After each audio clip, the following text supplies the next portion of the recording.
Introduction. I. The age which produced the Faerie Queene. The study of the Faerie Queene should be preceded by a review of the great age in which it was written. An intimate relation exists between the history of the English nation and the works of English authors. This close connection between purely external events and literary masterpieces is especially marked in a study of the Elizabethan age.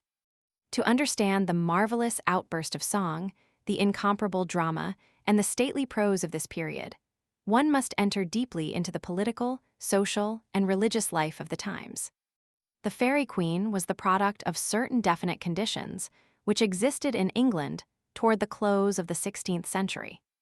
The first of these national conditions was the movement known as the revival of chivalry. The second was the spirit of nationality fostered by the English Reformation. And the third was that phase of the English Renaissance commonly called the revival of learning. The closing decade of Queen Elizabeth's reign was marked by a strong reaction toward Romanticism. The feudal system, with its many imperfections, had become a memory and had been idealized by the people. The nation felt pride in its new aristocracy, sprung largely from the middle class and based rather on worth than ancestry. The bitterness of the Wars of the Roses was forgotten and was succeeded by an era of reconciliation and good feeling. England was united in a heroic queen whom all sects, ranks, and parties idolized. The whole country, exulting in its new sense of freedom and power, became a fairyland of youth, springtime, and romantic achievement. Wise and gallant courtiers like Sidney, Leicester, and Raleigh gathered about the queen and formed a new chivalry devoted to deeds of adventure and exploits of mind in her honor. The spirit of the old sea kings lived again in Drake and his bold buccaneers, who swept the proud Spaniards from the seas. With the defeat of the Invincible Armada, the greatest naval expedition of modern times, the fear of Spanish and Catholic domination rolled away. The whole land was saturated with an unexpressed poetry, and the imagination of young and old was so fired with patriotism and noble endeavor that nothing seemed impossible. Add to this intense delight in life, with all its mystery, beauty, and power, the keen zest for learning which filled the air that men breathed, and it is easy to understand that the time was ripe for a new and brilliant epoch in literature. First among the poetic geniuses of the Elizabethan period came Edmund Spenser with his Faerie Queene, the allegory of an ideal chivalry. This poem is one of the fruits of that intellectual awakening which first fertilized Italian thought in the 12th century, and, slowly spreading over Europe, made its way into England in the 15th century. The mighty impulse of this new learning culminated during the reign of the Virgin Queen in a profound quickening of the national consciousness, and in a rousing and intense curiosity to know and to imitate the rich treasures of the classics and romance. Its first phase was the classical revival. The tyrannous authority of ecclesiasticism had long since been broken. A general reaction from Christian asceticism had set in, and by the side of the ceremonies of the church had been introduced a semi-pagan religion of art, the worship of moral and sensuous beauty. Illiteracy was no longer the style at court. Elizabeth herself set the example in the study of Greek. Books and manuscripts were eagerly sought after. Scholars became conversant with Homer, Plato, Aristotle, and the great tragic poets Sophocles, Euripides, and Aeschylus, and translations for the many of Virgil, Ovid, Plautus, Terence, and Seneca poured forth from the printing presses of London. The English mind was strongly tempered by the idealistic philosophy of Plato and Aristotle, and the influence of Latin tragedy and comedy was strongly felt by the early English drama. Along with this classical culture came a higher appreciation of the beauty of medievalism.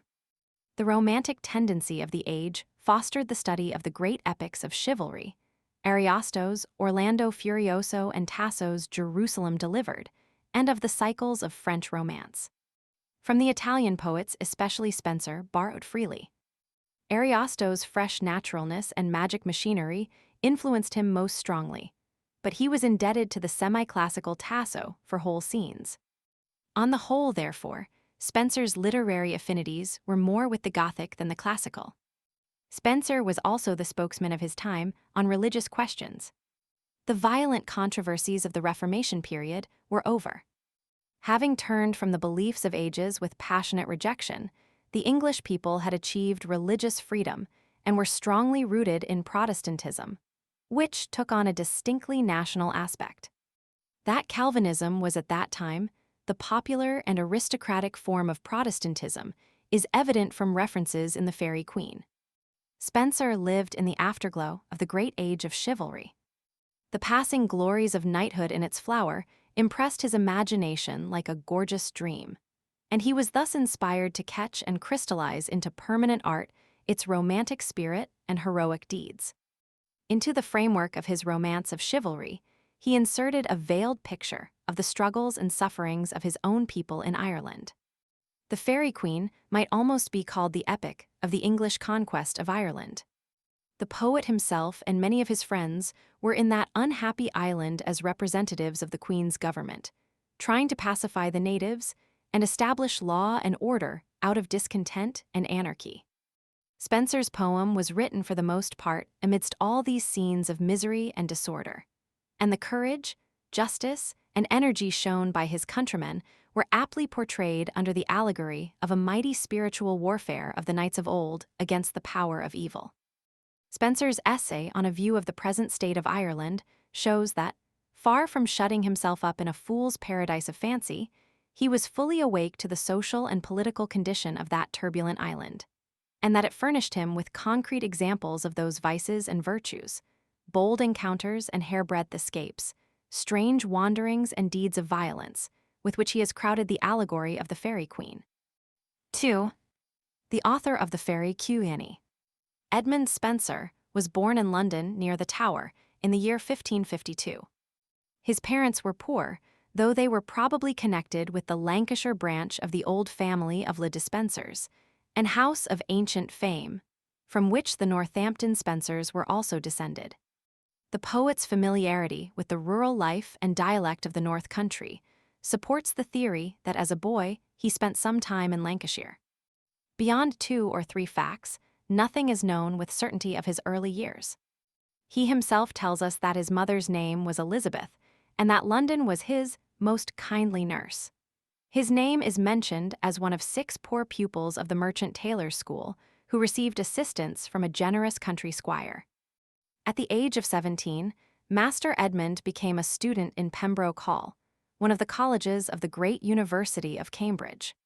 His position was that of a sizar, or paid scholar, who was exempt from the payment of tuition fees and earned his way by serving in the dining hall or performing other menial duties. His poverty, however, did not prevent him from forming many helpful friendships with his fellow students.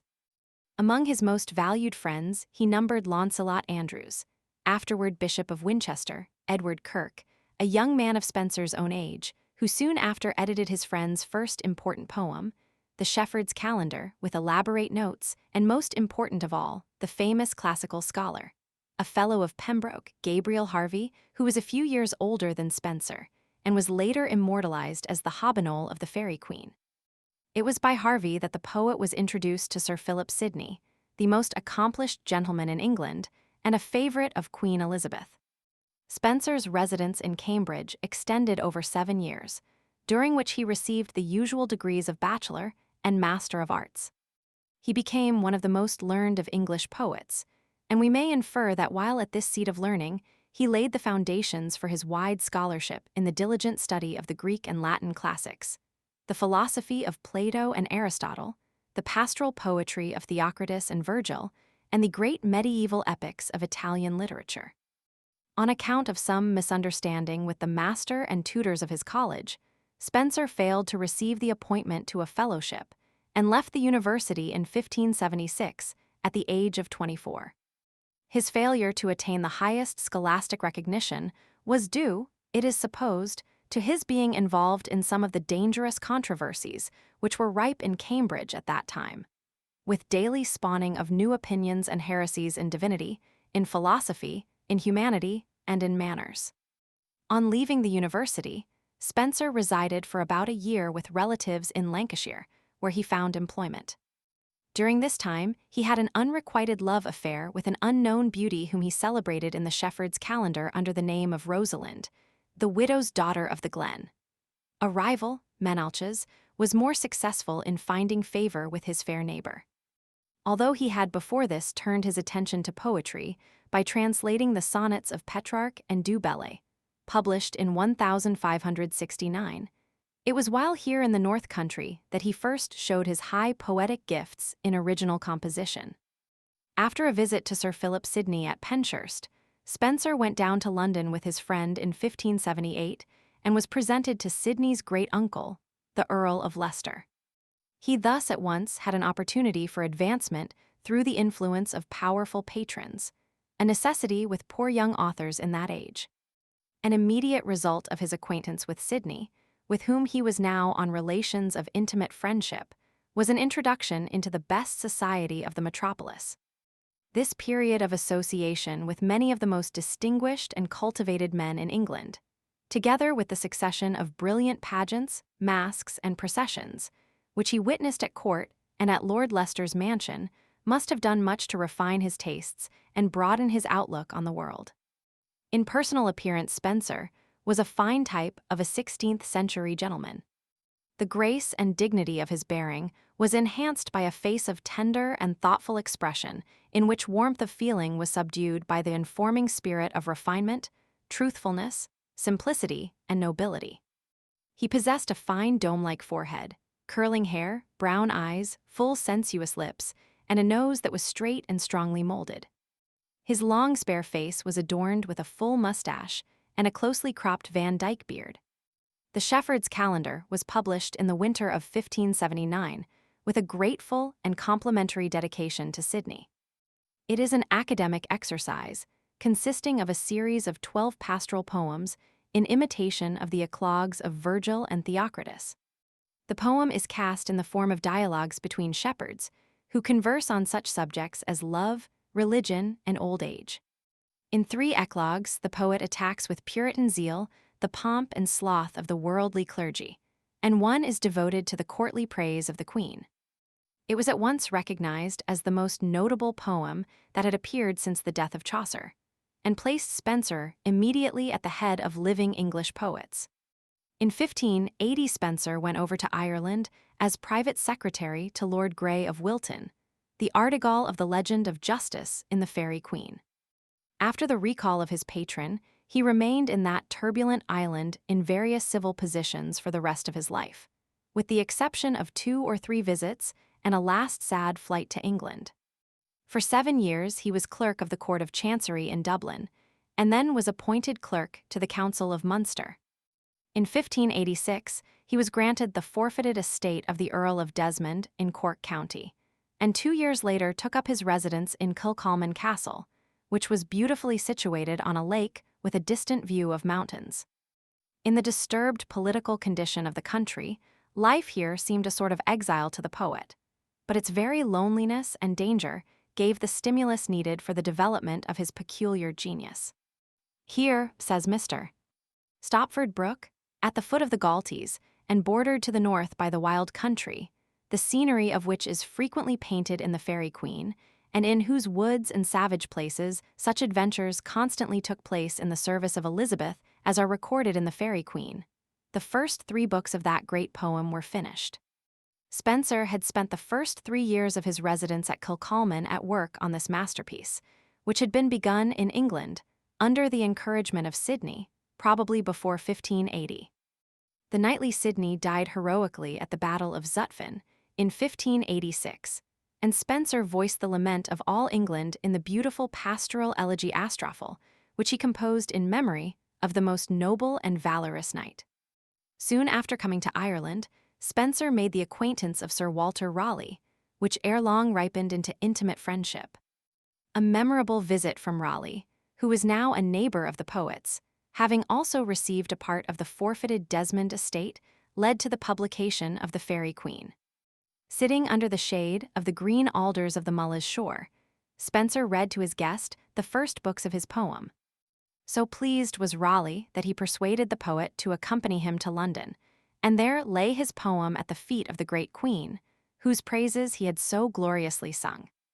The trip was made, Spenser was presented to Elizabeth, and read to Her Majesty the three legends of holiness, temperance, and chastity.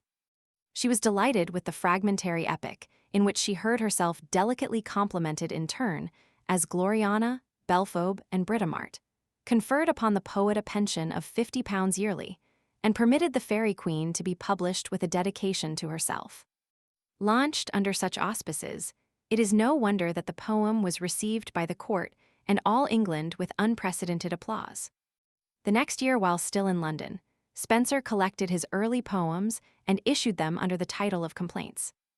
In this volume were the Ruins of Time and the Tears of the Muses, two poems on the indifference shown to literature before 1580, and the remarkable Mother Hubbard's Tale, a bitter satire on the army, the court, the church, and politics. His Daphnata was also published about the same time. On his return to Ireland, he gave a charming picture of life at Kilcolman Castle, with an account of his visit to the court, in Colin Clout's Come Home Again. The story of the long and desperate courtship of his second love, Elizabeth, whom he wedded in 1594, is told in the Amoretti, a sonnet sequence full of passion and tenderness. His rapturous wedding ode, the Epithalamion, which is, by general consent, the most glorious bridal song in our language, and the most perfect of all his poems in its freshness, purity, and passion, was also published in 1595. The next year Spenser was back in London and published the Prothalamion, a lovely ode on the marriage of Lord Worcester's daughters, and his 4 hymns on love and beauty, heavenly love, and heavenly beauty. The first 2 hymns are early poems, and the 2 latter maturer work embodying Petrarch's philosophy, which teaches that earthly love is a ladder that leads men to the love of God. In this year, 1596, also appeared the last 3 books of the Faerie Queene, containing the legends of friendship, justice, and courtesy. At the height of his fame, happiness, and prosperity, Spenser returned for the last time to Ireland in 1597 and was recommended by the Queen for the office of Sheriff of Cork. Surrounded by his beloved wife and children, his domestic life was serene and happy, but in gloomy contrast, his public life was stormy and full of anxiety and danger. He was the acknowledged prince of living poets, and was planning the completion of his mighty epic of the private virtues in 12 books, to be followed by 12 more on the civic virtues. The native Irish had steadily withstood his claim to the estate, and continually harassed him with lawsuits. They detested their foreign oppressors, and awaited a favorable opportunity to rise. Discord and riot increased on all sides. The ever-growing murmurs of discontent gave place to cries for vengeance and unrepressed acts of hostility. Finally, in the fall of 1598, there occurred a fearful uprising known as Tyrone's Rebellion, in which the outraged peasants fiercely attacked the castle, plundering and burning. Spenser and his family barely escaped with their lives. According to one old tradition, an infant child was left behind in the hurried flight and perished in the flames. But this has been shown to be but one of the wild rumors repeated to exaggerate the horror of the uprising. Long after Spenser's death, it was also rumored that the last 6 books of the Faerie Queene had been lost in the flight, but the story is now utterly discredited. Spenser once more arrived in London, but he was now in dire distress and prostrated by the hardships which he had suffered. There on January 16, 1599, at a tavern in King Street, Westminster, the great poet died broken-hearted and in poverty. Drummond of Hawthornden states that Ben Jonson told him that Spenser died for lack of bread in King Street and refused 20 pieces sent to him by my Lord of Essex, and said he was sorry he had no time to spend them. The story is probably a bit of exaggerated gossip. He was buried close to the tomb of Chaucer in the Poets' Corner in Westminster Abbey, his fellow poets bearing the pall, and the Earl of Essex defraying the expenses of the funeral.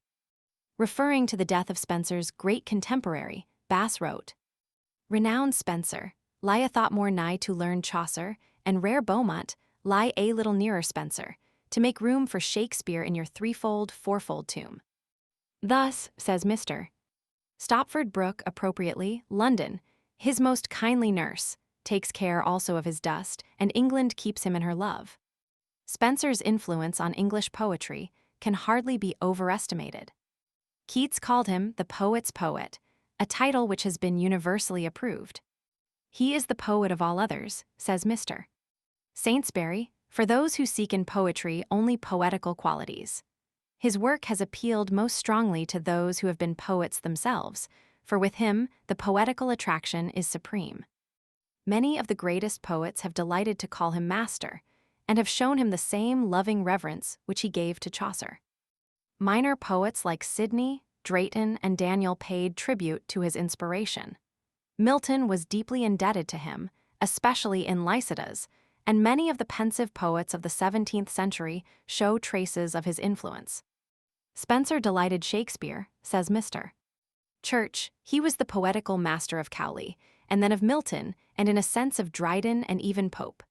Giles and Phineas Fletcher, William Browne, Sir William Alexander, Shenstone, Collins, Cowley, Gray, and James Thomson were all direct followers of Spenser. His influence upon the poets of the Romantic revival of the 19th century is even more marked. Spenser begot Keats, says Mr. Saintsbury, and Keats begot Tennyson, and Tennyson begot all the rest. Among this notable company of disciples should be mentioned especially Rossetti, Morris, and Swinburne.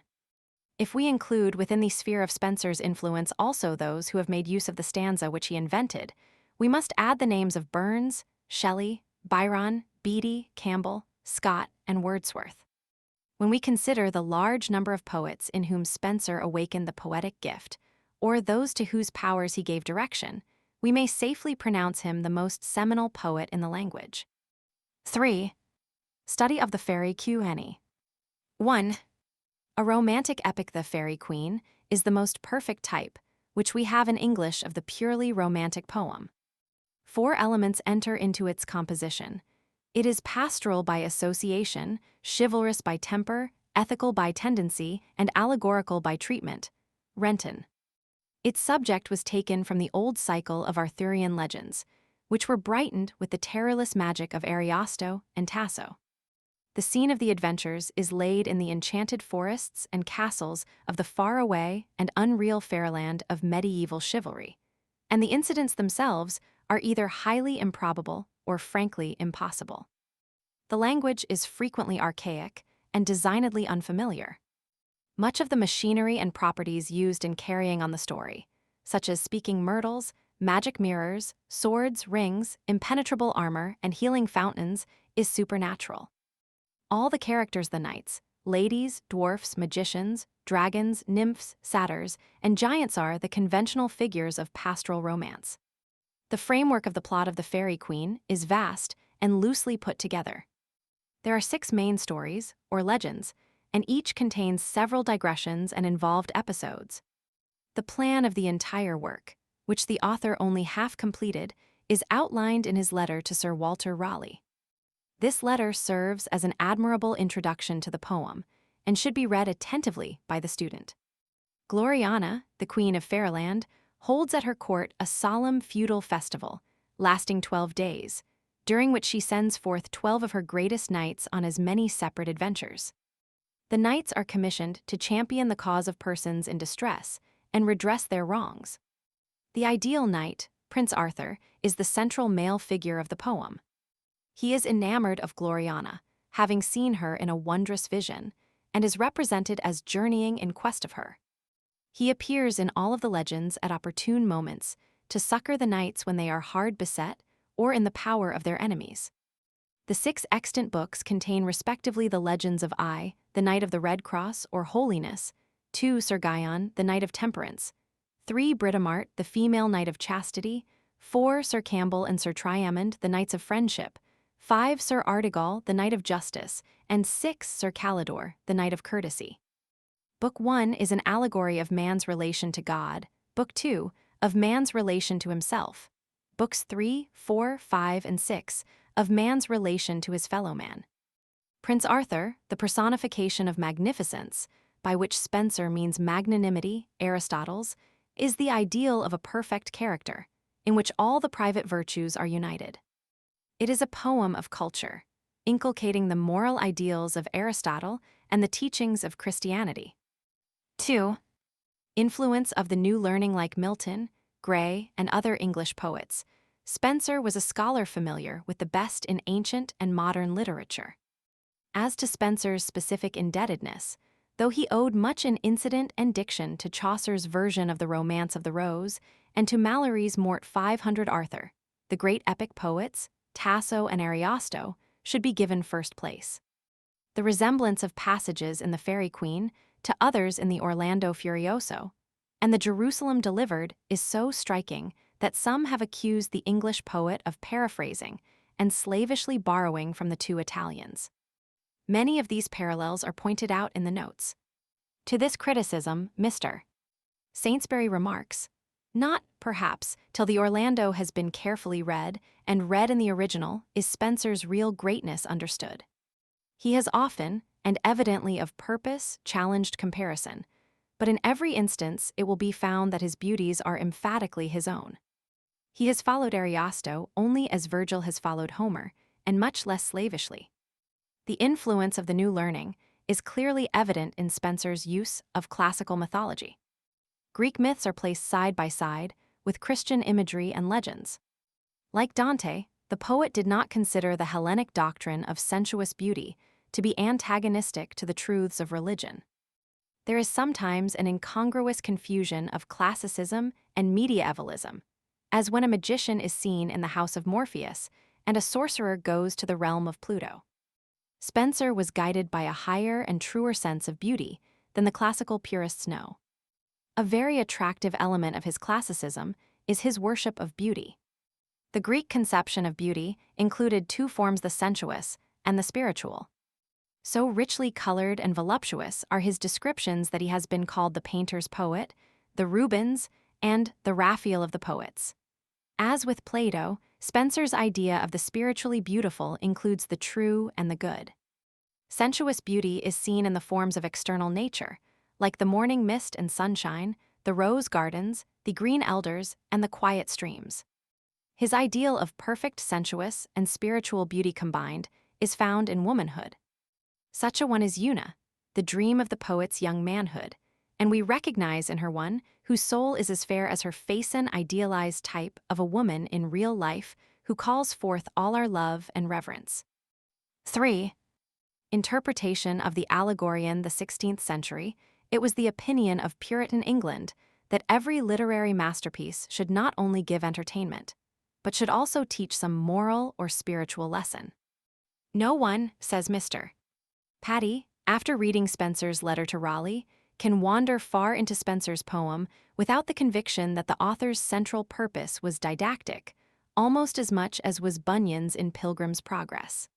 Milton doubtless had this feature of the Faerie Queene in mind when he wrote in Il Penseroso.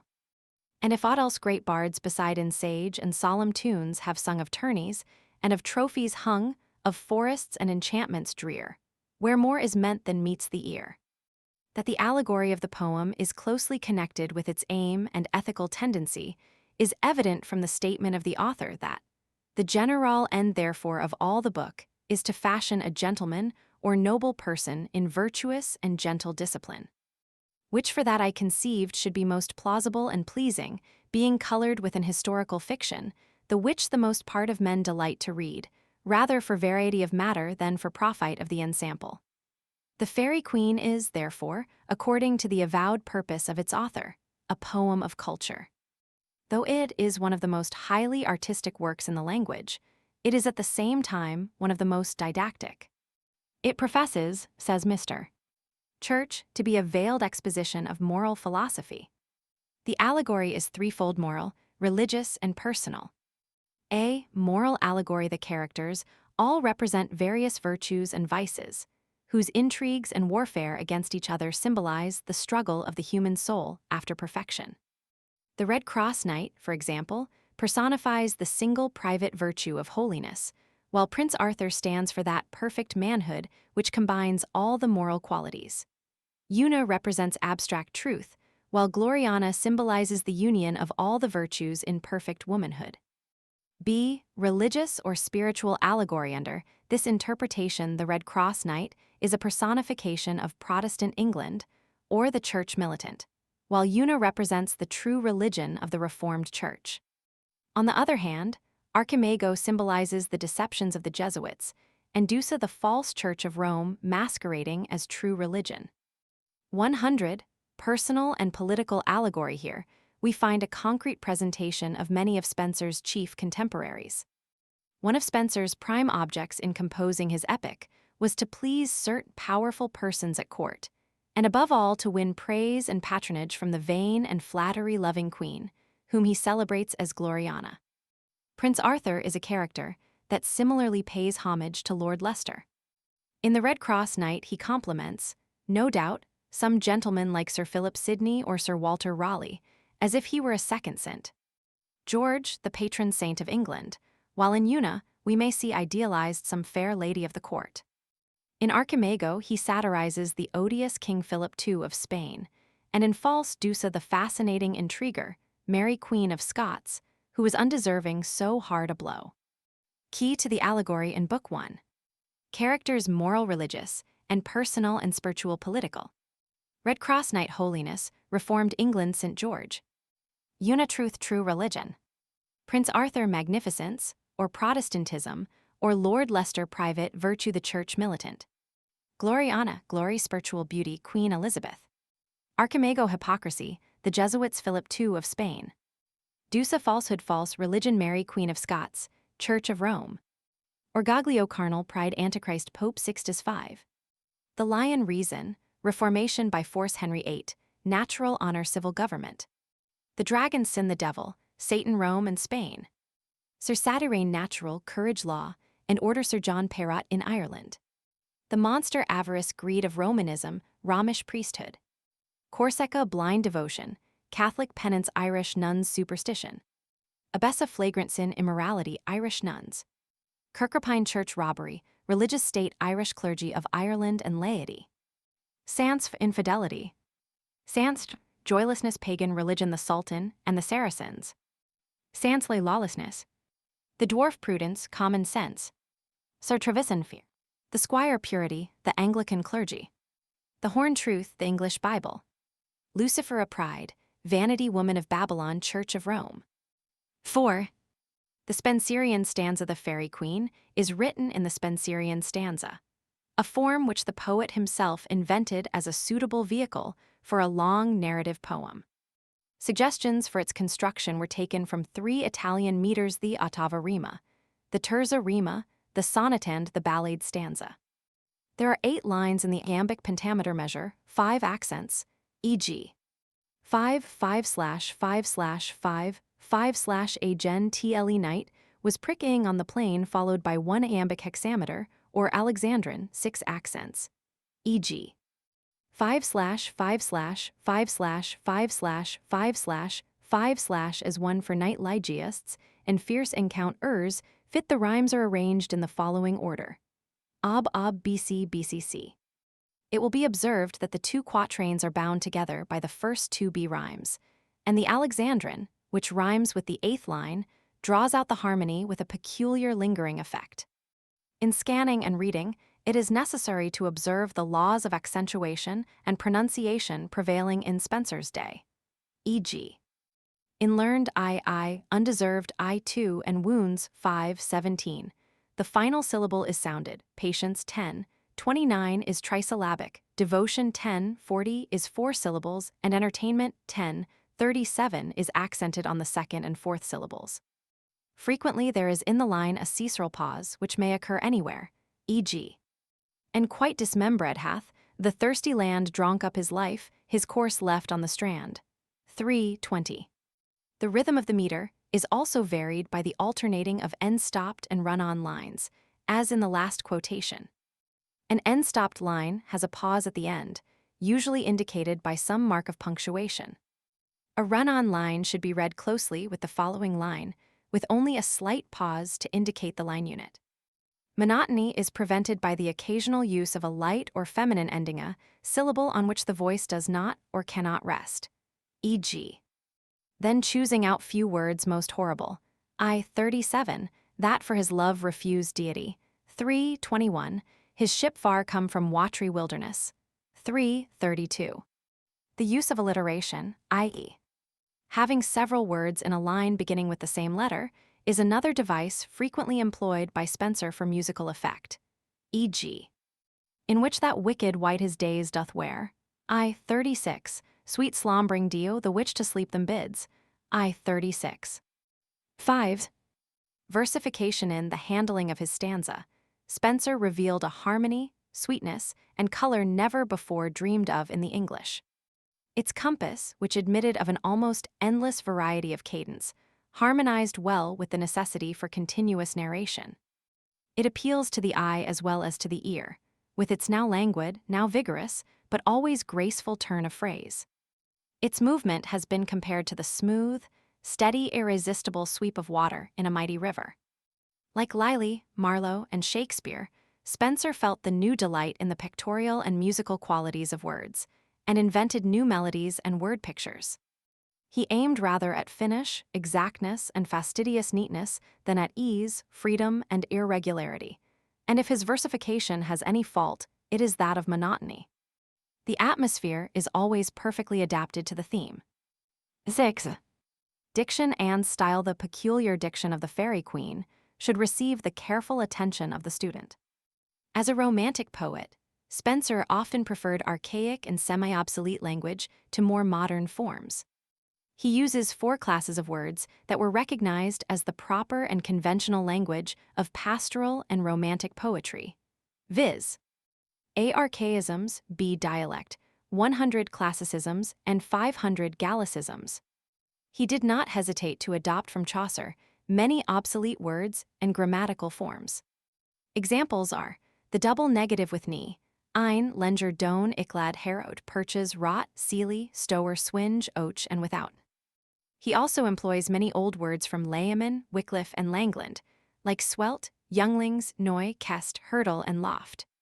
His dialectic forms are taken from the vernacular of the North Lancashire folk, with which he was familiar.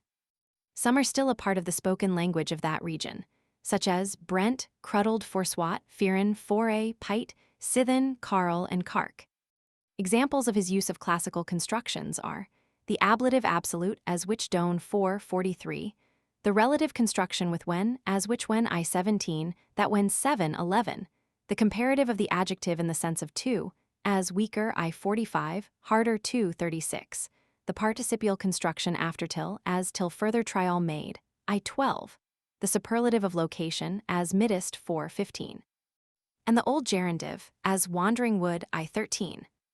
Most of the Gallicisms found are anglicized loanwords from the French Romans 500 adventure, such as deceased, cheer, chapel, assoiled, guerdon, palfrey, recront, trenchant, sire, and truss. Notwithstanding Spenser's use of foreign words and constructions, his language is as thoroughly English in its idiom as that of any of our great poets. I think that if he had not been a great poet, says Leigh Hunt, he would have been a great painter. After reading, says Pope, a canto of Spenser 2 or 3 days ago to an old lady, between 70 and 80 years of age, she said that I had been showing her a gallery of pictures. I do not know how it is, but she said very right. There is something in Spenser that pleases one as strongly in old age as it did in youth. I read the Faerie Queene when I was about 12 with infinite delight, and I think it gave me as much when I read it over about a year or 2 ago. The imperishable charm of the poem lies in its appeal to the pure sense of beauty. A beautiful pagan dream, says Taine, carries on a beautiful dream of chivalry. The reader hears in its lines a stately and undulating rhythm that intoxicates the ear and carries him on with an irresistible fascination. He sees the unsubstantial forms of fairyland go sweeping by in a gorgeous and dreamlike pageantry, and he feels pulsing in its luxuriant and enchanted atmosphere the warm and beauty-loving temper of the Italian Renaissance. Spenser is superior to his subject, says Taine, comprehends it fully, frames it with a view to the end, in order to impress upon it the proper mark of his soul and his genius. Each story is modified with respect to another, and all with respect to a certain effect which is being worked out. Thus a beauty issues from this harmony, the beauty in the poet's heart, which his whole work strives to express. A noble and yet a laughing beauty, made up of moral elevation and sensuous seductions, English in sentiment, Italian in externals, chivalric in subject, modern in its perfection, representing a unique and admirable epoch, the appearance of paganism in a Christian race, and the worship of form by an imagination of the North.